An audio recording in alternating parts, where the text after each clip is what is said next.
तालिबान का नाम तो आप लोगों ने सुना ही होगा। आज की डेट में तालिबान को ऑफिशियल रिकॉग्नाइजेशन के लिए एक्चुअल में लड़ना पड़ रहा है। 2021 से पहले जहां अफ़गानिस्तान के अंदर प्रॉपर तरीके से नाटो, यानी कि अगर मैं बात करूं इनडायरेक्टली यूएसए का बहुत ज़्यादा और साथ साथ में यूरोपियन यूनियन का, है ना, बहुत ज़्यादा रोल हुआ करता था। 2021 में उसको एक साथ छोड़ने के बाद उसके ऊपर ओवरऑल कंट्रोल तालिबान का आ गया।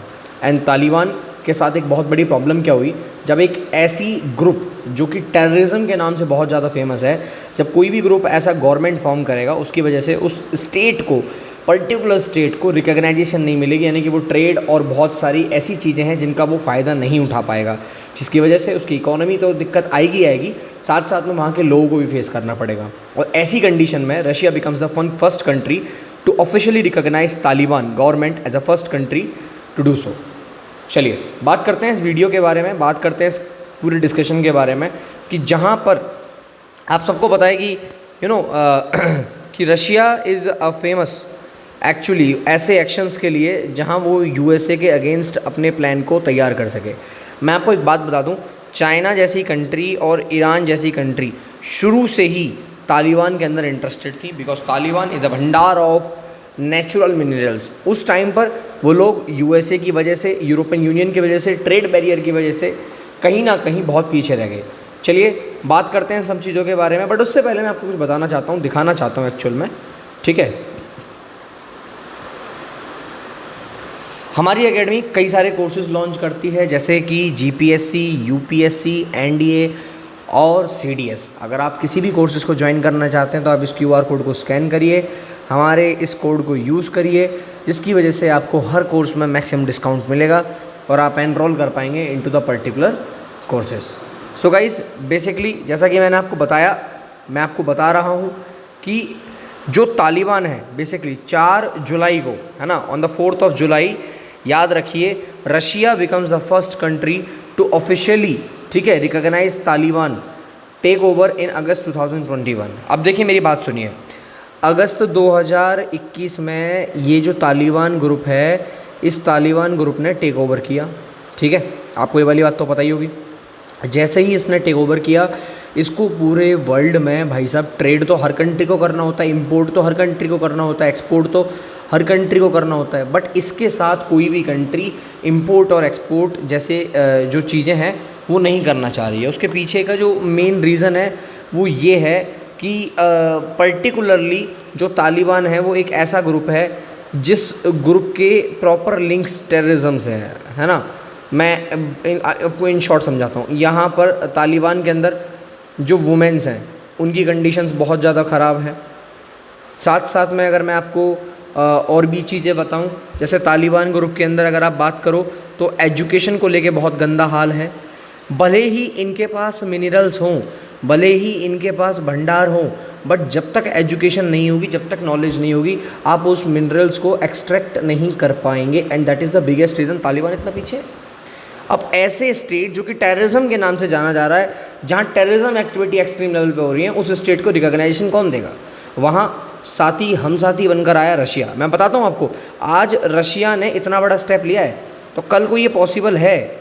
जब रशिया इतना बड़ा स्टेप ले सकता है तो कल को ये पॉसिबल है कि ईरान और साथ साथ में इराक, ठीक है, सॉरी, ईरान और साथ साथ में चाइना इसमें अपना रोल शो करें। मैं भारत का भी आपको इसमें रोल बताऊंगा, मैं आपको इसमें भारत का भी रोल बताऊंगा कि भारत का इसमें कितना महत्वपूर्ण रोल है। ठीक है, चलिए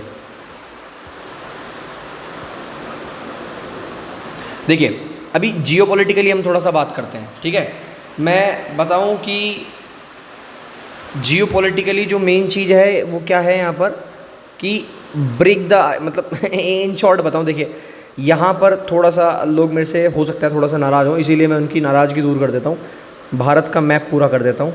ठीक है, जो हमारा ये डॉग शेप वाला पाकिस्तान बन रहा है इसको इनकम्प्लीट कर देता हूँ। देखिए एक्चुअली क्या है कि जो ऑफिशियली मैप आता है ना, आप निकालेंगे इंटरनेट से, वो यही मैप आता है जहाँ पर इंडिया का ये हिस्सा कटा हुआ आता है। ठीक है, तो उसी के लिए अगर आपको लगे तो उसके लिए माफ़ी भाई मैप के लिए, बट मैंने भारत का जो मैप है वो एकदम प्रॉपर तरीके से सही कर दिया है, हमारे भारत का नक्शा है।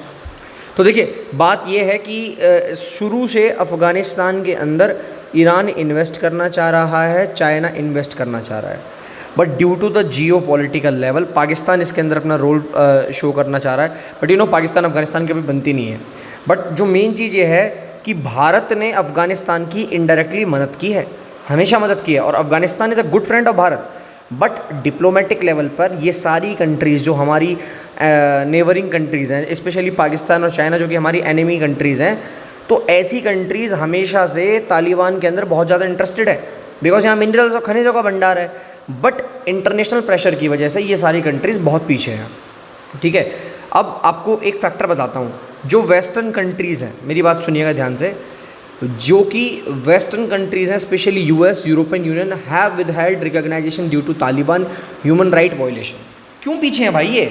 बिकॉज तालिबान को ये बोलते हैं हम रिकॉग्नाइजेशन तब देंगे जब ये इंटरनेशनल ह्यूमन राइट्स को फॉलो करेंगे, इंटरनेशनल ह्यूमन राइट वायलेशन करना बंद करेंगे, वुमेन्स को चांस देंगे, सबको इक्वल का मौका देंगे, बराबर के मौके देंगे, सिर्फ एक धर्म को तवज्जो ना देते हुए हर धर्म को बराबर की तवज्जो देते हुए, हर कम्युनिटी को उठाते हुए, एजुकेशन को आगे बढ़ाते हुए, किसी के साथ गलत मारा पीटी ना करते हुए, किसी को ऐसे ही ना मारते हुए। तालिबान मजाक थोड़ी ना, तालिबान में अगर किसी का दिमाग खराब हुआ सीधे गोली मारता है, वो दूसरा थोड़ी ना है। वहाँ कोई ह्यूमन राइट्स नहीं है, there are no human rights. जो वहाँ लीडर बैठा होता है कि कोई भी अगर स्टेट के अंदर अगर कोई भी एक जो पावर में है, एक एरिया जो पावर में है, अगर वो रूल कर रहा है, अगर वही सब कुछ कंट्रोल कर रहा है, तो दुनिया का दूसरी कोई चीज़ नहीं है जो रोक पाए उसे, ठीक है।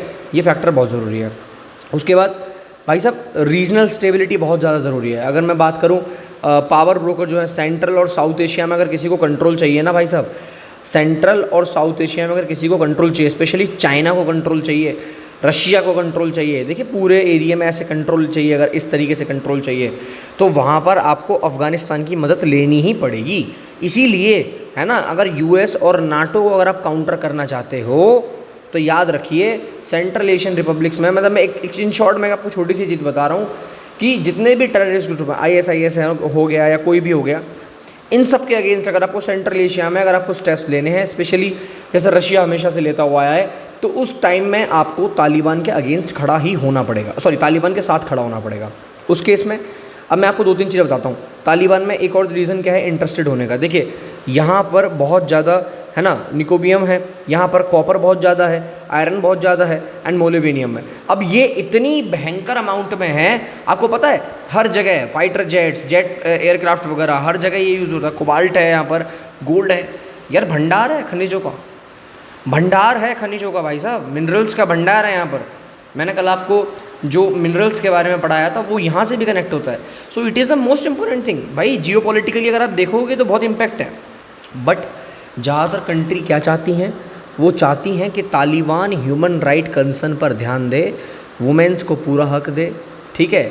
यानी कि स्पेशली जो हज़ाराज एंड अदर एथनिक ग्रुप्स हैं उनके अगेंस्ट है ना, माइनॉरिटी राइट्स वगैरह, वहाँ कोई माइनर कुछ राइट्स वगैरह कुछ नहीं है। अगर आप किसी ने गलत किया है, उसको गोली मारनी है, बीच रास्ते पे उड़ाना है, तो वो तालिबान के लीडर की मर्जी है, जो वो करना चाहे। एजुकेशन के बारे में तो वहाँ धज्जियाँ उड़ी हुई हैं।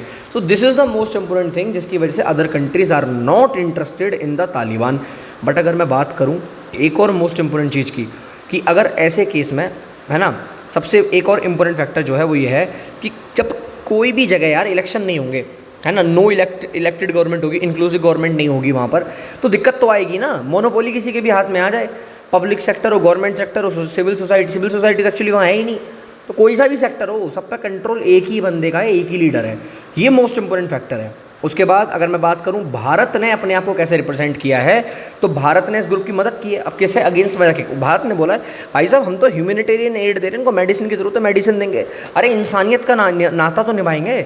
आतंकवादी ग्रुप है, टेररिस्ट ग्रुप है, आप वर्ल्ड रिकॉग्नाइजेशन नहीं दे रहे हो, ठीक है कोई बात नहीं। अगर वहाँ इंसान मर रहा है, आम आदमी मर रहा है, जिस जनता ने कुछ नहीं किया उसके लिए हम तो कुछ करेंगे, तो मेडिसिन एड तो हम देंगे ही देंगे।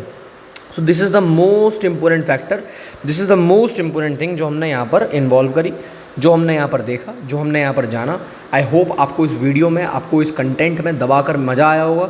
अगर आपको ये कंटेंट पसंद आया और अगर आपने इसी तरीके का कंटेंट आगे देखना है तो मेरी पुरानी वीडियोज़ हैं, आप उनको देख सकते हो। शॉर्ट्स हैं मेरे जिनमें आप बहुत कम एक मिनट के अंदर आपको बहुत एक्सट्रीम लेवल का कंटेंट मिलेगा। तो आप एक बार गो थ्रू करो, ठीक है। चैनल को सब्सक्राइब करो, इस वीडियो को लाइक करो, अदर वीडियोज़ को लाइक करो और फॉलो करते रहो, ठीक है। मिलेंगे नेक्स्ट वीडियो में, तब तक के लिए जय हिंद, वंदे मातरम।